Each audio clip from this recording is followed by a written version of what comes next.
안녕하세요. 공인중개사 1차 합격생 같이 공부하는 남자입니다. 며칠 전부터 제가 2차 준비를 시작하면서 많은 합격 수기를 읽어보았는데요. 그러다가 제가 1차 준비를 어떻게 했는지, 1차를 어떻게 합격했는지 그런 것들을 돌아보는 시간이 있었고요. 그래서 지금 준비하시는 분들이나 준비하려고 마음 먹으신 분들에게 도움을 드리고자 내용들을 정리해봤습니다. 공부도 안 하고 이런 거 분석하고 영상 만들고 있네요. 먼저 이제 큐넷 사이트에 들어가서 보시면 이 큐넷 사이트에서 원서를 접수하고 합격자 발표도 하고 답안 발표도 하고 자격증 신청도 할 수 있는 그런 사이트예요. 그래서 제가 이쪽 사이트에서 제가 과연 몇 점으로 합격했는지 확인을 해보려고 들어왔는데 이 데이터는 발표일로부터 60일간만 조회가 된다고 하네요. 제 어렴풋한 기억으로는 75점 이상으로 합격을 했고요. 수험 기간이 길지 않았는데 잘 찍고 운이 좋아서 점수가 생각보다 많이 나왔던 것 같아요. 그리고 이쪽에 보면 면제 정보 보기라는 란이 있는데 여기서 시험 면제를 클릭해 보면 공인중개사 1차 해서 1차 시험 합격 작년에 시험을 봤으니까 작년부터 올해까지 유효기간이 있어요. 저도 이제 2차를 시험을 봐야 되는데 운이 나쁘게 2차가 떨어지면 내년에 1차부터 다시 준비를 해야 되니까 올해 필사적으로 공부하고 열심히 할 겁니다. 모두 화이팅 하실게요.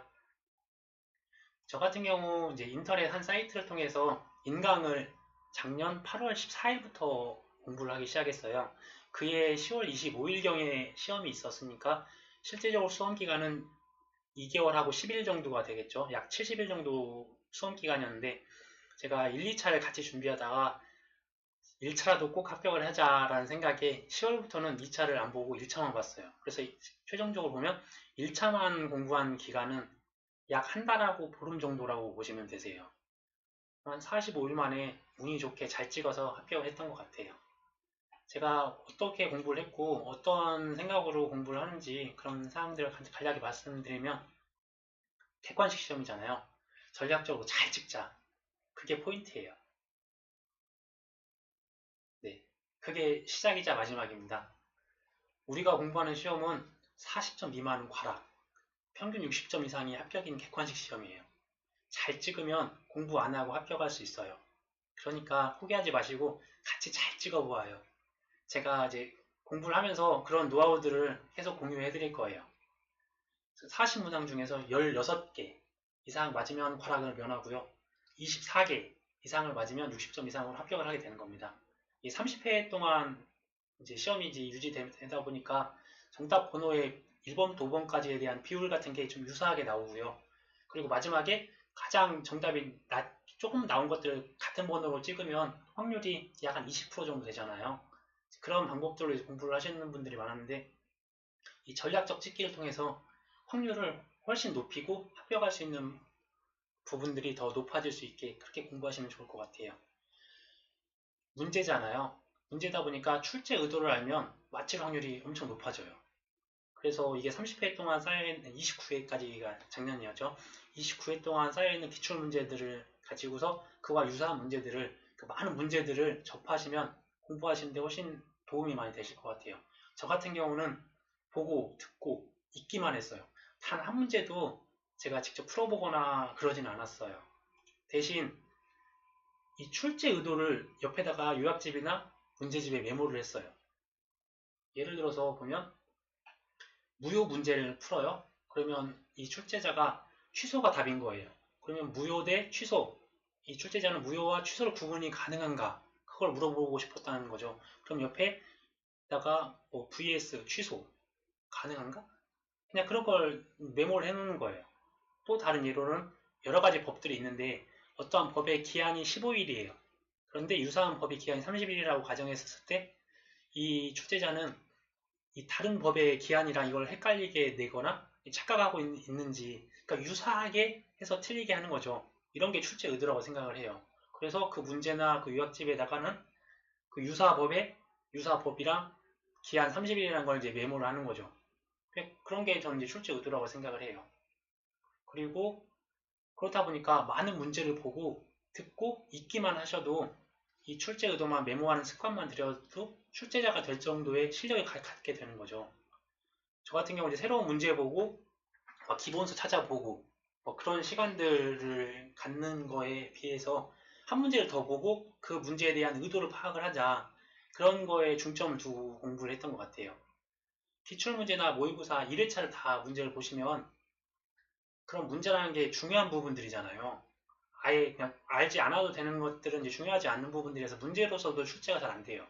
그렇기 때문에 그 중요 부분 1회 독을 하는 게 책 전체를 한번 보는 거하고 똑같다고 보시면 되세요. 그러니까 중요한 부분이 전체가 문제로 나오는 거니까 문제 많이 보는 걸 이제 추천해드리고요. 굳이 내가 하나하나 문제를 풀면서 막 시간을 할애하거나 막 고민하고 막 기본서 찾아서 이 긴 내용들 다 읽거나 그런 거는 이제 저하고 맞지 않은 공부 방법이어서 저 같은 경우는 이제 이런 식으로 공부를 했고요. 그리고 한정된 시간에 진짜 너무 많은 양의 공부량이 수험생들이 고민이잖아요.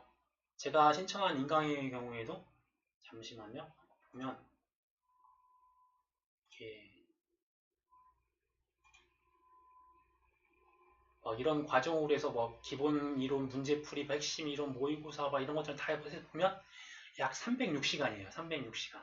근데 저는 기본 이론 강좌, 모의고사 강좌, 학계론 계산 문제, 민법 사례 특강 이런 것들 전혀 보진 않았고요. 문제풀이 강좌랑 핵심 이론 강좌만 2배속으로 해서 아주 짧은 시간 안에 회독수를 많이 늘렸어요. 이게 기본서인데,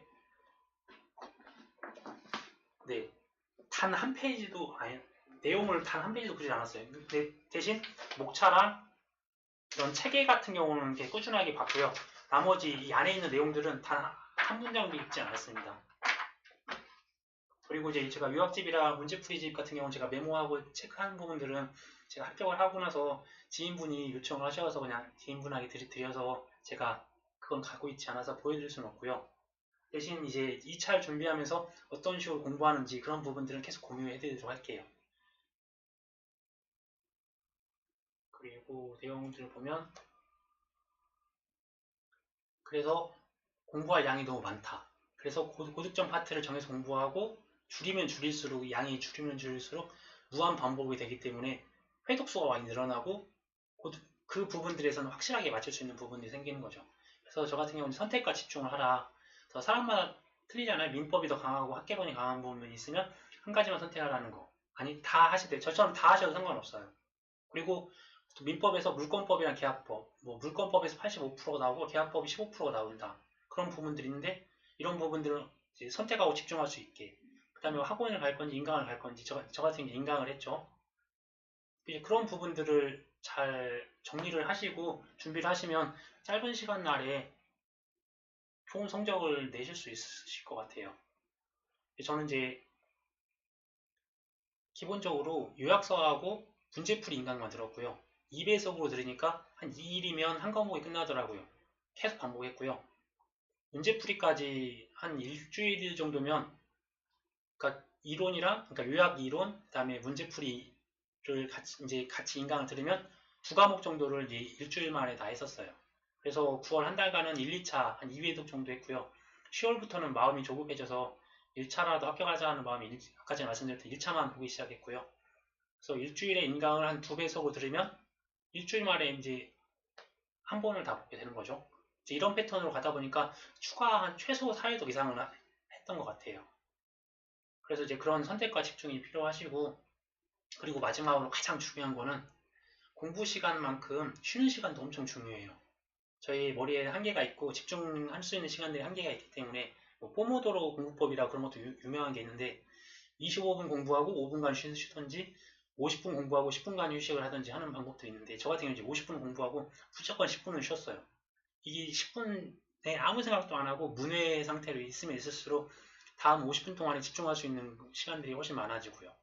그런 부분들을 생각하시면서 공부하시면 좋으실 것 같아요. 그러면 이제 전략적 찍기란 이제 저만의 노하우고 문제 풀 시간도 없는데 어떻게 이렇게 하냐라고 하실 수 있는 부분도 있는데 저처럼 많이 공부를 하신 분들은 문제를 워낙 많이 접해보고 하다 보면 문제 못 읽고 답 못 쓰는 시간은 없어요. 충분히 시간이 남습니다. 그래서 저 같은 경우는 빨간 펜, 파란 펜, 형광펜을 가지고서요.